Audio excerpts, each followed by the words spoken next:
Nettles. Come right up, Miss Lydia Chapmon. Take this seat right here in this corner. If we could get everyone to go ahead and take your seats.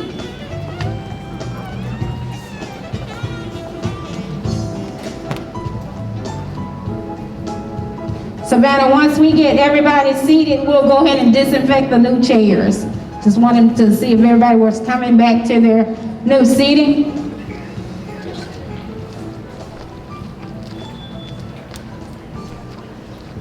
All right. All right. I'm going to do a little housekeeping for those of you who just walked through the door. Make sure that you claim your seat. Keep that seat for the entire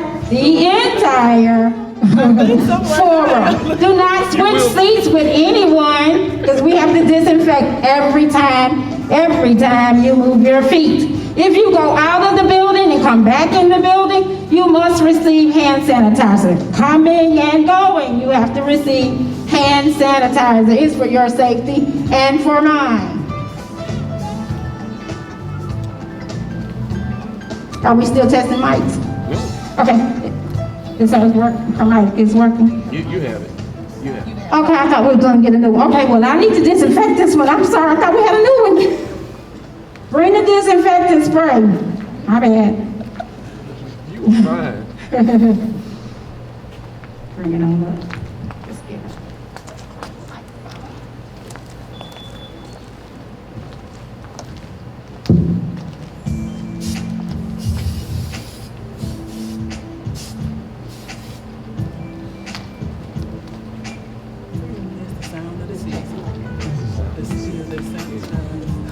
Interviewing Ms. Chapman today is Mr. Eric Nettles.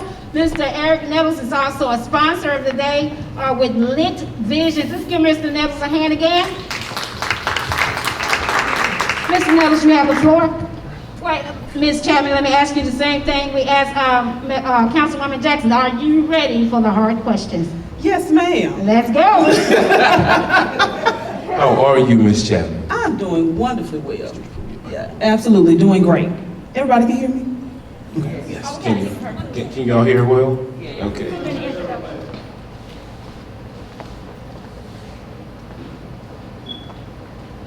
So, Ms. Chapman, we'll ask you to come on up for just a 2-minute introduction, if you would. So I need to do that from... Yeah, let's go back to the play. Cool.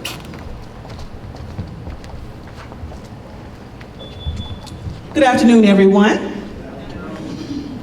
As most of you all know, my name is Lydia Chapmon, and I am running to become Selma's next City Council President. Even though, and I did share this with some of our hosts today is my birthday. Happy birthday. Thank you. I did not say that for applause, but I just wanted to say that this event, I want to thank the host of this event for doing this. Because even though it is my birthday, it's important for us as candidates to take the time out to answer the questions of the community, to be present. And that's something that I guarantee as your council president. I am a longtime resident. I was born and reared here in Selma. I work here in Selma, and I am prepared to lead the council in a new and better, a fresh direction. My platform is based on 3 areas of growth. We have to grow healthy neighborhoods, we have to grow a healthy government, and we have to grow a healthy economy. Now, how do we grow healthy neighborhoods? We make sure that our families have those services that are needed. We make sure that it's not just about the potholes and the trash, but that we also are responsive to our youth, that we are investing in our young people. We cannot, as a city, say that we want to have a better Selma, that we want to have a better future, and we're not investing in the future of our city. How do we build a better government? We communicate, y'all. I gotta come closer for this one, because it's gonna be necessary that as a council that we communicate with one another, with the mayor, and with the residents. We are in fact residents of this community. So we cannot allow that big, nice dais that we sit behind to separate us from The community. We are the community, and we should be responsive to the voices of the people in this city. How do we build a healthy economy? We make sure that we capitalize on everything that Selma is. When I look at Selma, I see greatness. I see history. I see a bright future. Because when we make those proper investments, we build up our neighborhoods, we build up a government that our community can trust. We'll build that healthy economy. We'll have city and county government working together to make sure that we take advantage of all of the opportunities that we have. We have one of the longest landing strips in the entire state of Alabama sitting right out there at Craig Field. Why can't we be a part of the movement towards building airplanes in the state of Alabama? You need somewhere to test fly to. Let's understand that we also have the Alabama River running right through our city. At the edge of our city, we have a gold mine. Why can't we have a riverboat? Why can't we have thriving hotels, not just the St. James, but other hotels that will allow us to increase the capacity when it comes to people who want to come to our city and experience American history? Selma, literally in our 14.1 square miles, houses every bit of American history. We house history before there was an America. And we have to capitalize on that. So those three things is what I'm working towards. One of the very first things that we're going to have to do is make sure that we have a balanced budget. That we have a balanced budget, that we are moving to our community forward in a new way, in a collaborative way, in a way that makes sense so that we set the example. Because a lot of people say, well, it begins at home. I do believe that it does. It begins at home. We teach charity at home. We teach love at home. But wouldn't it be a great thing for people to be able to see our council meetings and say, you know what? They are working on my behalf. I can see the love in their eyes, and they are willing to communicate even when the communication gets tough. I appreciate you all for being here on this day and look forward to answering your questions.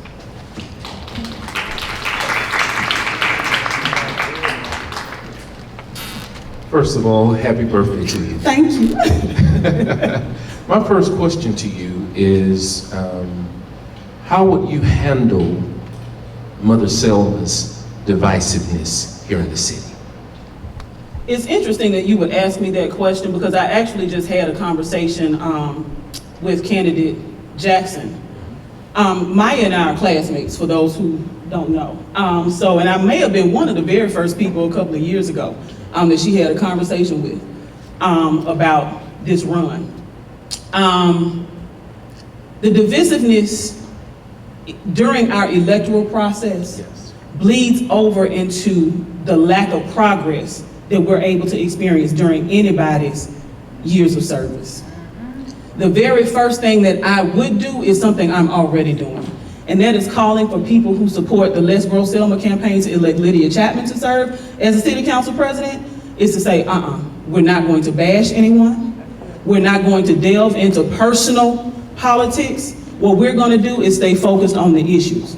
When we make council meetings about the business of the city and not about personal or personalities, then we'll be able to accomplish some things. We have to set the example. We have to continuously communicate with one another. Yes. I love the idea of making sure that our mayor is in communication with the council on a regular basis. As council president, that is something that I already demonstrate. I mean, not in the seat, but I literally have relationships with pretty much everybody that's already either has been elected to those seats, and even the people who will be in the runoff on October 6th. So it's really important that we maintain that communication and make sure that we are setting the example.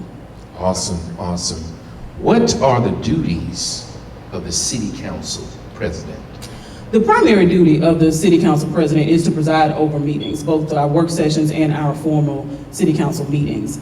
But outside of that, what I really recognize has been missing is the relationship building piece. Yes, ma'am. Right, the council does preside over the finances. But when we lack relationship and try to set rules, right, yes, we create chaos. Yes. So that relationship building piece is going to be critical in my role as council president. That means that we can push through those tough conversations. That means that as council president, I'm showing up, not just for ward meetings, but working with council representatives to make sure that we're breaking up neighborhoods into neighborhood-based groups, and we're assessing what are the assets in this ward, who does what.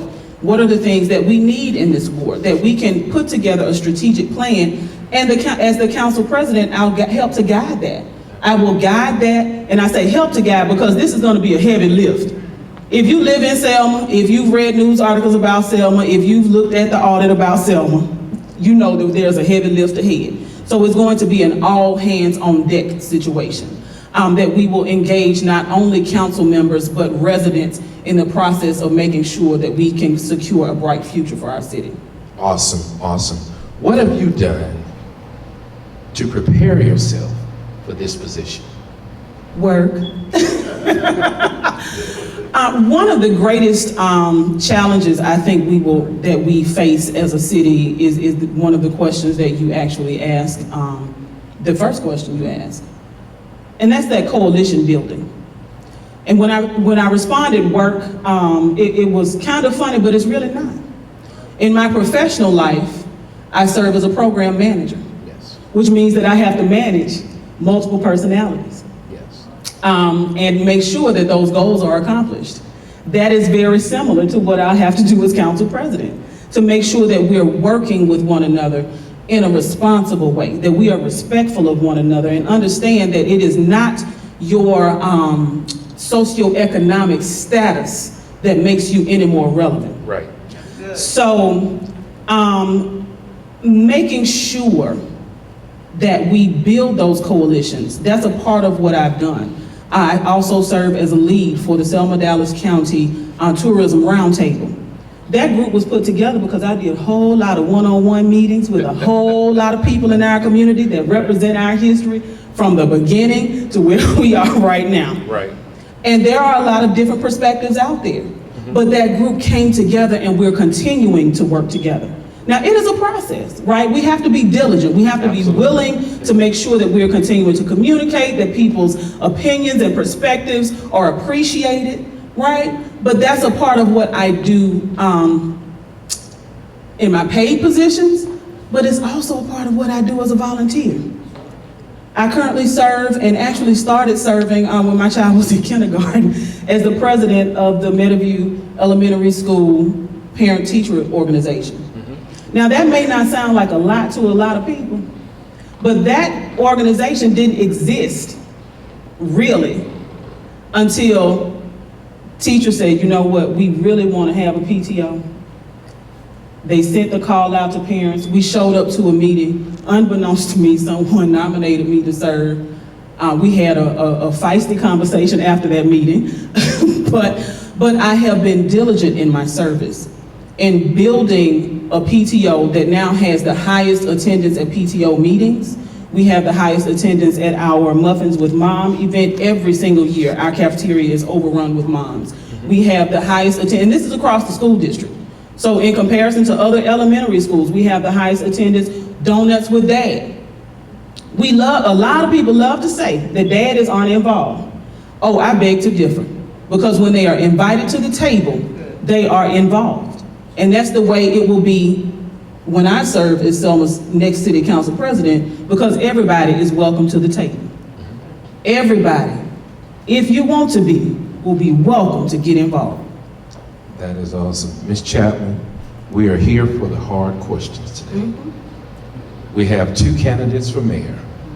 We asked this question because years ago, a council member proclaimed that if a certain mayor did not win his election, he did not want to continue working as a council member. You are seeking at a position as council member. Your strong acquaintance with Reverend Perkins has been indicated in the past. Because he is a candidate for mayor, we'd like you to tell us and explain whether or not you can work with Ms. Jackson should she become mayor. I am so excited I got that question. Because it is a question that I've received and I respect it, but I think that people mistake friendship for One, the ability to respect anyone and to work with anyone, right? People also don't recognize that, again, Maya is my classmate. I know her as Maya. I don't know her as Mrs. Jackson. That's Maya to me. So yes, I can work with I can work with Mrs. Jackson. I can work with Maya because, let me say this, relationship, I've talked about that, building constructive relationships. That should matter to voters, right? Because my relationship with Maya, my relationship to Perk, that means that we can push through those difficult conversations. My relationship with neither one of them started with Selma politics. My relationship with Maya started when we were in school. We've gone through school together, elementary, middle, and high school. My relationship with Perk, and that's what some folks call him, he's known me since I was a child, and I do consider him a friend. Win, lose, or draw, I'm working with whomever the mayor is, because my heart is for Selma. My heart is not for Perk. My heart is not for Maya. My heart is for all of us. And that's what it's going to take. A courageous leader that is willing to work with anybody. I had people ask me why I'm coming here when it seemed that my opponent had been endorsed. And my response is, do you understand what that would mean to our community for people to just shut down communication? That's what we experience now. I can't do that. That does not look well on me. That does not reflect well for our community. So yes, I'm here. I'm here because I know Selma is more important than personality politics. And I want to answer the tough questions. Thank you. Thank you so much for that response. What will you do to initiate a program for our senior citizens to collaborate with city government? Oh, that's a wonderful question. As it turns out, there are lots of opportunities for us to do that. I know in the age of COVID, it makes it a little bit more difficult to gather seniors, especially because our seniors are our most vulnerable population when it comes to coronavirus. However, there are federal programs where the city can actually seek funding to have what is called the Senior Corps. Senior Corps, for those of you all who may be unfamiliar, is very similar to AmeriCorps, but it is for folks who are 55 and older, right? So people who may be retired educators, people who may be looking to just contribute in a more powerful way after retiring from their traditional work setting.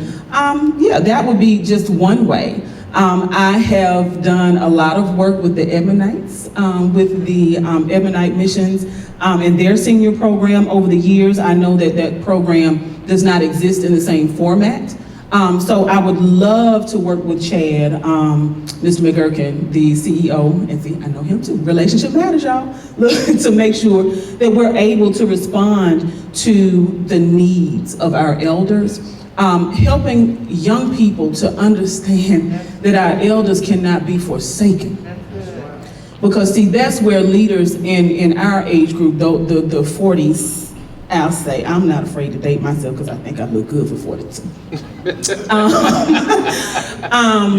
Those of us who are in our 40s, we are walking that line, right? We are no longer young adults, technically, but we are also not considered elders. And it's going to be important that we help initiate that intergenerational communication that needs to happen, because see, there's a reason why our elders have made it to be 88, right? 72. My mother will turn 77 this year, okay? So there's a reason why they made it that far. So there's some lessons to be learned there. So I would definitely support anything that we could do to make sure our elders are included in our governmental processes. Thank you so much for that answer. This is a Facebook question. Have you ever served on the city council or in any municipal capacity? No, I have not, and I think that makes me a great candidate of choice because I have not been tainted by the backroom conversations. I have not been a part of the personality politics that may exist, and because I do understand Robert's Rules of Order, I will be able to healthily facilitate the meetings use those rules to make sure that we are handling the business of the city. Because a council meeting is the business meeting of the city. This is not an opportunity for us to talk about who sent what where, right? We have those sidebar conversations long before we get to the meeting.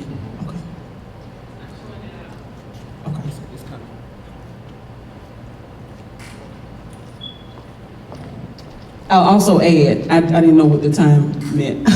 No, signal. you're fine. I think it's the live. Is it the live that went out? Okay. So I need to wait? Just let us. Okay, thank you.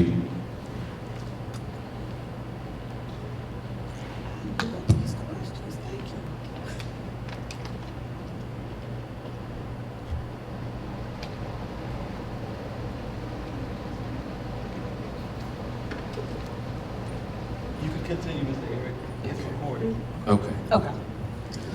Okay, so I was just going to say that the work sessions are where we work it out, so to speak, right? Yes. And that we will not use council meetings to do anything other than be about the business of the residents of our community. This is a question that I would like to know. How would you bridge the gap here in Selma with the African Americans and the white Caucasians? Okay. Selma has a history that has included a lot of racial turmoil. Now we can try to sugarcoat this issue if we would prefer, but I would be disappointed if we did. Yes, ma'am. We're going to have to confront some issues and tell the truth about some things that have happened in our community. And we're going to have to do that in love. We're going to have some tough conversations. Now, council meetings won't be where we have those, but that's where building those healthy relationships with community members becomes important.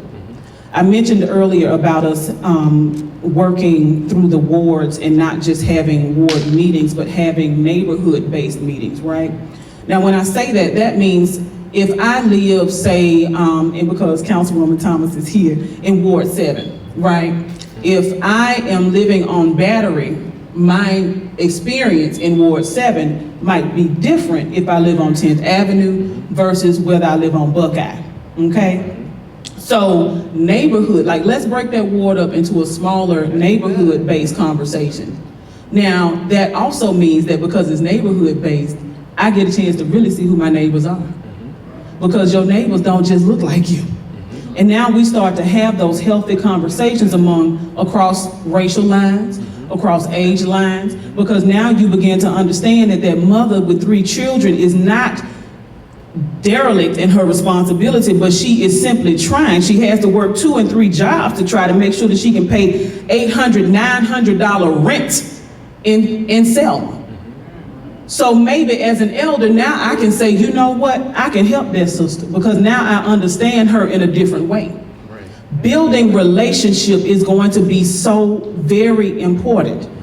I mean, I keep using that word because that is what we lack. Where we lack relationship, it becomes easy to call someone out of their name. It becomes easy to attack people. It becomes easy for us to just throw people to the side and say, oh, your opinion doesn't matter. Yes, it does, because you are a resident of this community.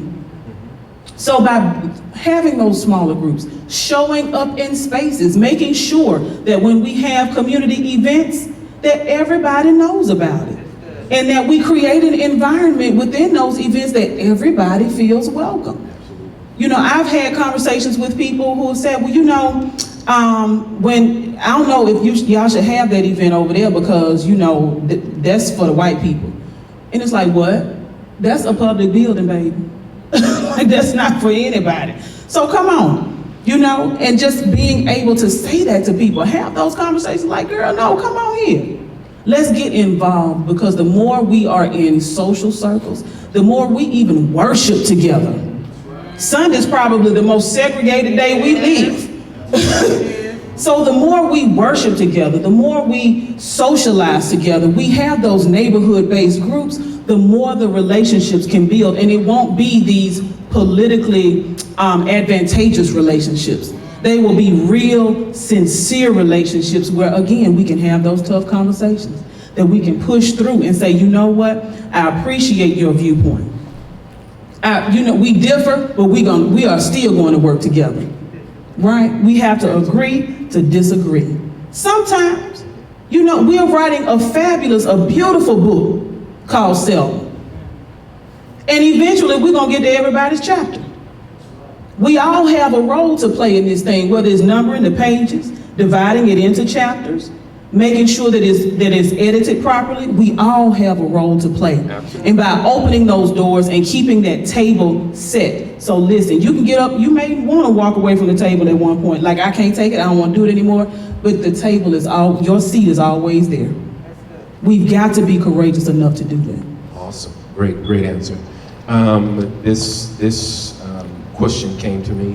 When you look at Prattville and Wetumpka and the growth that has occurred in those cities, do you think that using racism as a propaganda has held Selma back? Greatly. Selma is a gold mine, but we get lost fighting over the dirt. We have fell victim to divisiveness. We see that in this current political process.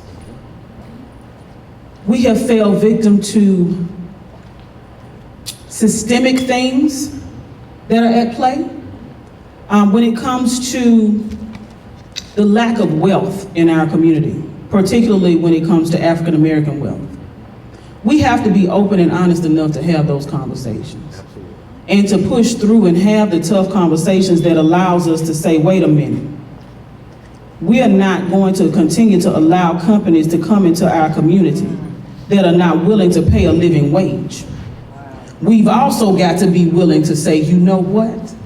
If you're not willing to pay a living wage, we will look at your competitor. Right. Because see, Selma is a place to be. When I have traveled this country, and anytime people ask, you have to stand up and give your introduction or what have you, and you say, and I'm from Selma, Alabama, people, their eyes light up. Literally. Because people around the world know the word Selma, and it's not Selma, California, they know Selma, Alabama. Right. They know us for the bridge, for the voting rights movement. They will soon know us for food, because I promise you, nobody does food like Selma. Y'all, but we've got to capitalize on that, right? We've got to make sure that we make ourselves known as a city where people can thrive, that opens the door to new opportunities, that invites innovation, that is not afraid of technology, but actually works with people in the realm of technology. That's another way that we can invite our seniors. Let's have young people teach some of our seniors how to use these smartphones. Yeah, right? So these are things that we can do to make sure that we can secure a bright future for our community. Thank you so much for that answer. How do you plan as president to make sure the council prioritize the city's funds appropriately? Well, the first thing is that we've got to work with the mayor to make sure that we pass an updated budget, right? And not rely on the past budgets to operate the city. We have to have a realistic budget, we have to have a responsible budget, and we have to have a budget that prioritizes the residents of our community. Not just particular cliques or groups of residents, but the entire city. Because see, one of the mistakes that we have tended to make, in my view as a resident of this community, is that we are not considerate of the needs of everyone. Had we truly been considerate of the needs of everyone and considered the future of our community, we would have a budget, and we actually wouldn't have laid off 68 people. At least considering, right, because we want to make sure that we consider those vital services like those folks in public works. Now, I do think that we need to bring back a lot of our city employees that were laid off, if they're available. I mean, you get laid off for a year and a half, 2 years. Are you just gonna sit and wait for the city to call you? If they have not moved on to other employment and they left in good standing, but now the thing is, we also have to consider, has the department been running well without you here? So see, that's a responsible decision. Because if the department has continued to run smoothly without the presence of the additional employees, then as the council, we have to say, hey, if the mayor presents us with a budget that is contradictory to that, like, hey, let's look at this. Let's talk this out. Let's make this make sense. Okay, because the goal is for the money to work for the community. One of the surest ways for anybody to identify what our even individual priorities are to look at our budget. And if we say we care about our children, we're gonna have to invest in our babies. If we say we care about the appearance of our city, we're gonna have to invest in public works. And make sure that 725 no longer becomes the standard, that we can identify federal funding that can allow us to have more robust wages for people, pay people what they're worth, make people feel valued.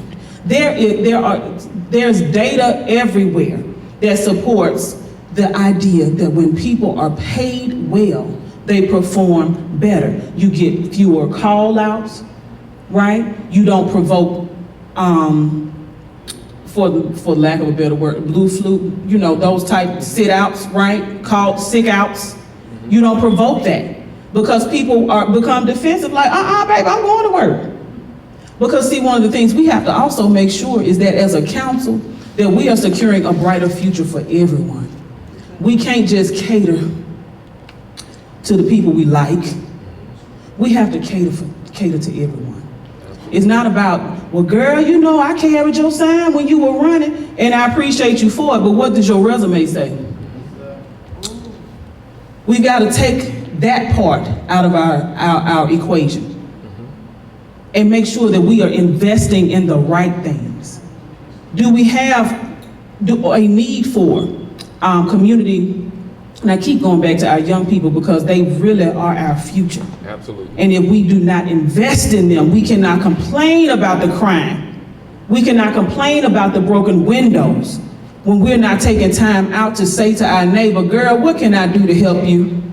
Because I see you got these kids over here, and I know your son broke my back window. Let's have difficult conversations, right?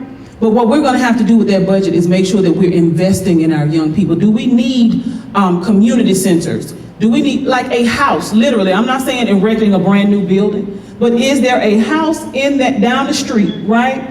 That some of our students, if we know that we have within a 3-block radius, we have a lot of children who are going home, they're latchkey kids, right? They're coming home to no parent, right? Do we need a house in that community where we can, AmeriCorps Vista is a way that we can have staff there that does not require us to expend too much city funding, right? We have to be creative in solving these problems so that our babies, our young people see a better way. The lack of exposure creates the division. The lack of relationship creates the division. We've got to work together as a council to make sure that we are investing wisely, because this is not our money. If I go spend all my money on shoes, that's me and my shoes. But I can't spend all of Selma's money. We as a council cannot okay the spending of Selma's money on things that will not benefit Selma. Wow, thank you for that. What are your ideas around tourism and new revenues for the city? Whew, that's my thing there. Look. So tourism, it has never really been taken seriously from my perspective in this community as a real industry, right? And when I say as a real industry, when I think about the needs that tourists have, and if we just think about Selma from a tourist perspective, right? You cross that bridge because most people are coming for the Edmund Pettus Bridge. The Alabama Department of Tourism will say that, right? They have the Edmund Pettus Bridge posted all over their materials. We are one of the #1 reasons why people come to Alabama. The problem is we don't develop business that will keep people that come to that bridge here in this city. We are not opening our downtown on the weekend so that when people have time to travel, they're able to come down and enjoy a great meal. They're able to shop, at gift shops and things like that. We're not creating the environment like some of the cities that you've referenced. You talked about Prattville. Prattville, I'm not really sure why anybody, well, I'm not gonna say that, but like for tourism, you go to Prattville to shop. A lot of people in Selma go to Prattville to shop, right? I'm sure Prattville has accomplished a lot of things in our state and in our country, but the city of Selma has set the bar, right? We have literally changed the world. People flock to this city to understand American history. Why can't we keep them here? So to answer your question around tourism, what can we do? We have to make sure that our stores and shops along the downtown corridors are open for business. Over the weekend, we have to make it profitable for them to be open. So that means we have to be creative, right? I see Clay Carmichael is here. He's done some things around that with having like the food truck events to draw people downtown over the weekend. Those types of strategies are important. We have to make sure that we're investing in those buildings that are not being utilized. Absolutely. Now, if the property owners no longer want to keep the building up, what is the sale price, dear?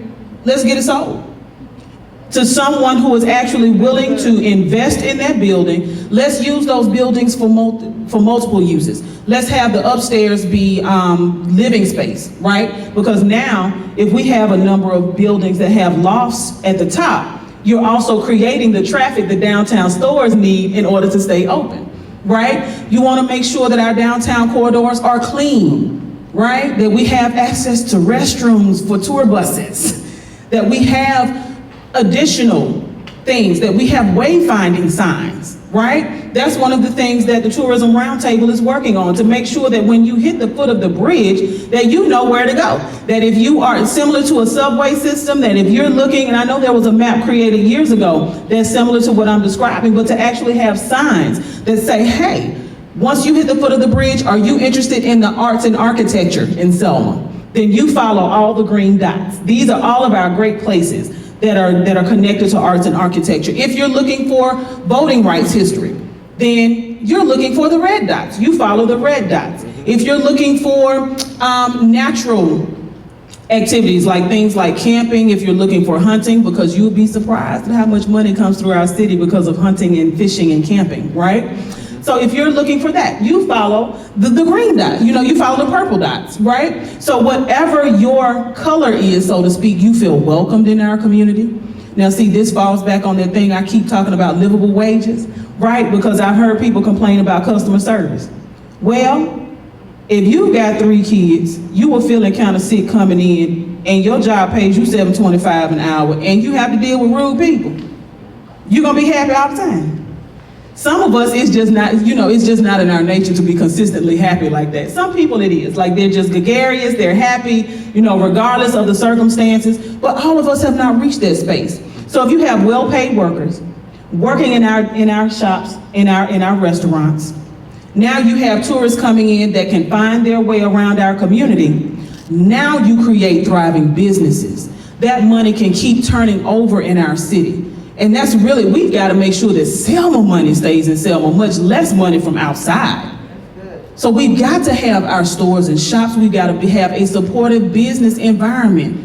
That is going to help tourism. Because if there's a person who has not had the opportunity to have the education of earning a master's in business administration, right? But they have an excellent business idea.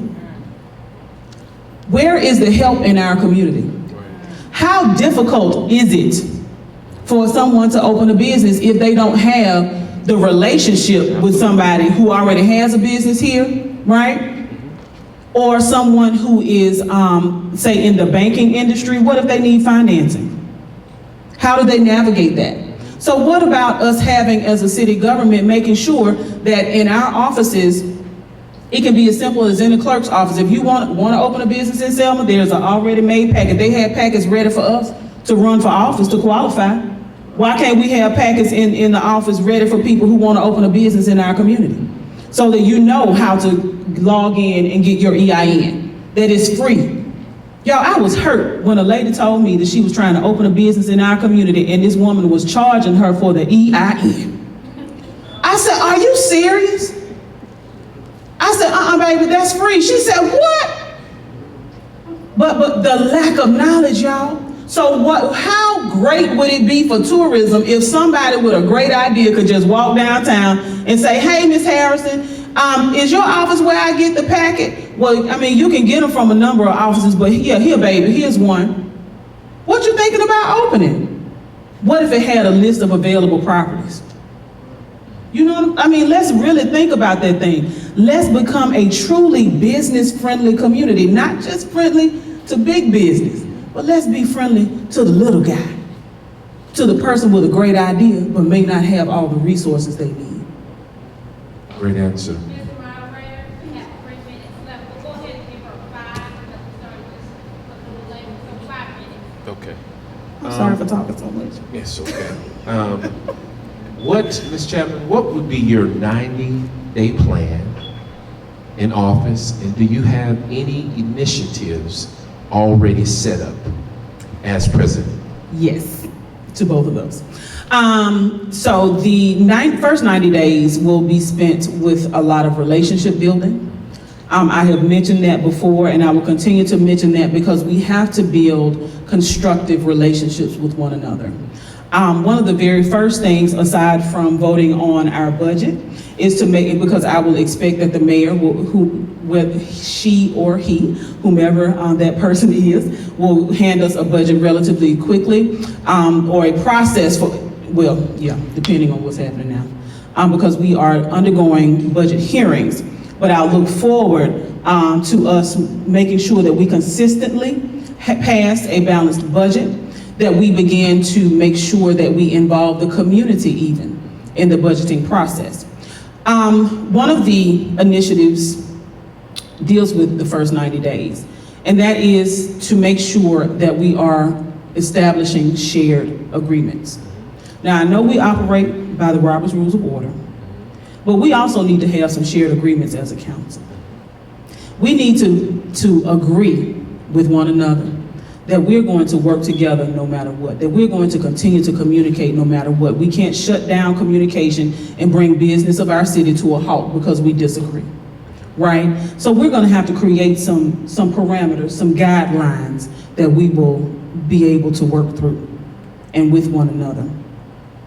That may be things like making sure that we value one another's time, that we're gonna show up to meetings on time, and that we're going to end meetings on time, right? One of those shared agreements could also be for us to say that if we find fault with one of our fellow council members, that we're actually going to talk to that council member. That our first line of defense is not going to be to talk about that council member, but that we're going to talk to or talk with that council member. See, that builds stronger relationships, and it will cause us to then be able to solve the problems that we see in our community. The council is a problem. We set laws, and those laws are a reflection of the needs of our community. When we unfairly assess things based on what I think, we create laws that create chaos. What we have to do within the first 90 days is make sure that we have citizen involvement. We're gonna make sure that we break down, pending the agreement, and I've actually already started having those conversations with some of our council members, again, who have already been elected to serve. Break down those wards. Let's have those smaller meetings so we know our assets, so we know our direct needs and our neighborhoods, so that we have more robust ward meetings. Ward meetings can't just be composed of the 20 people who like us, right? The ward meeting has to be representative of the entire ward. So bringing folks to the table. So in the first 90 days, I expect that will be one of the things that we'll accomplish, and that is actually one of the initiatives that I am a strong proponent for. Those shared agreements and breaking the wards down so that we become workable community, neighborhood-based groups so that we can better serve the needs of the community. That's going to be critical. Well, let's give Ms. Chapman a hand for her wonderful questions, a wonderful answer, excuse me. And now we will bring Ms. Angela back to the podium. Let's give her a hand again, y'all. Mic check, 1, 2, 3. Mic check. We have just exchanged germs. No worries, we will both wash our hands. No worries at all. Mic check, 1, 2. Miss Chapman, please stand. Y'all give her a hand again. Miss Chapman, we want to thank you for taking the time out to come and speak to the citizens one more time, despite the fact that someone had told you there has been an endorsement. Just for clarity's sake, CCF does not endorse candidates at all, contrary to whatever you were told by whomever you were told it. But you received the information and you showed up anyway. Absolutely. So thank you so much for that. You counted it not robbery to come to talk to the citizens of Selma. And so, hey, let's give her another hand for that part. Now you all please take your time and write down some notes to her, whether it be good, bad, or indifferent. She'd like to have them all. If it's a critique, write that too. Take it, fold it, put her name on the outside because we don't want to get it mixed up with Councilwoman Jackson's. We will make sure that they get every single note that you write to them. So please do that. If you're looking on Facebook Live, you can do the same. And when they log in, they can see your comments. So please do that as well. So y'all know what's about to happen. We're about to take a break and we're going to go to the audience and do a post-interview concerning Miss Lydia Chapmon. So I will be here with the cameraman. The cameraman will follow me through the crowd. You all will take a water break or whatever it is you're drinking. And so we're coming through the crowd right now. So, yeah. Savannah will come up and help me and Jasmine disinfect the couch and the chair, the podium, and the microphones. We will disinfect any chair that is not being occupied as well in the audience. Thank you so much. Next up is council members from wards 2, 3, and 6. And guess what, y'all? They are all here and present and accounted for. Present.